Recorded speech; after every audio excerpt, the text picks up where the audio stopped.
First video, no intro, enjoy.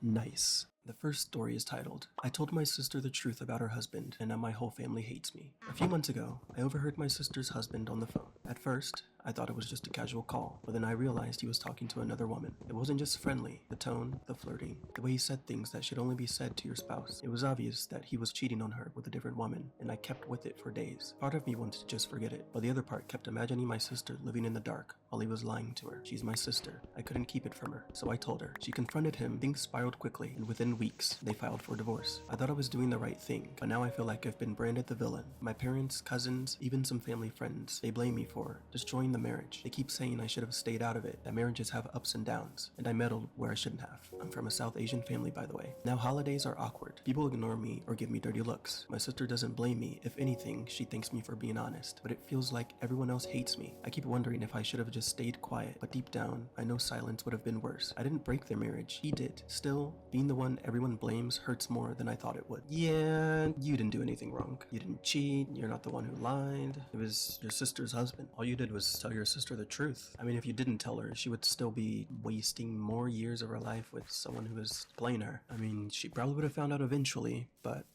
it's good to know sooner than later. Bruh, it sucks that your family is treating you like you're the bad person. I think that says a lot more about them than it does about you. Your sister was the one that was directly affected, and she knows that you were on her side. Everyone else is uncomfortable because the truth came out, not because you did anything wrong. You're not the bad person, you're not the one who broke up the marriage, he did it himself. Next, I pretended to be super into running just to avoid hanging out with my coworkers. So I started this new job about a year ago and pretty quickly realized everyone was way too into after work drinks. Every Thursday, it was the same bar, the same small talk, the same people getting sloppy drunk and complaining about work we just did together. I don't hate them, but I just don't want to spend my evenings like that. One day, someone asked me why I never came, and I panicked and just said, "Oh, I can't. I have running training in the evenings." It wasn't even true. At that point, the only running I did was for the bus, but for some reason, they bought it, and ever since then, I've been the runner guy. Now the lie has gotten out of hand. People ask me what races I'm training for. Someone gifted me a fancy water bottle for all those long runs, and HR even added me to the company fitness challenge. I had to actually start jogging a couple of times a week so I don't look suspicious. Here's the worst part. I think I'm starting to like it. I went from avoiding drinks to actually running 5Ks on my own, so now I'm stuck with this identity I completely made up. I really like this story. This person lied about being a runner because they didn't want to spend their evenings drinking with their coworkers, and in the end they enjoyed running. A random excuse turned into a lifestyle change. They became healthier, a better version of themselves without even planning it. Fake it till you make it. This next story is called He Did What, and it's from Petty Revenge. Several years ago, I was waiting in a grocery deli line to pick up some potato wedges for my wife. It wasn't a long line. I was fourth or fifth in line, and the last person in it, up walks some lady, that's what I'll call her, and what I presume to be her daughter or granddaughter. Anyway, some lady keeps trying to jump the line each time a person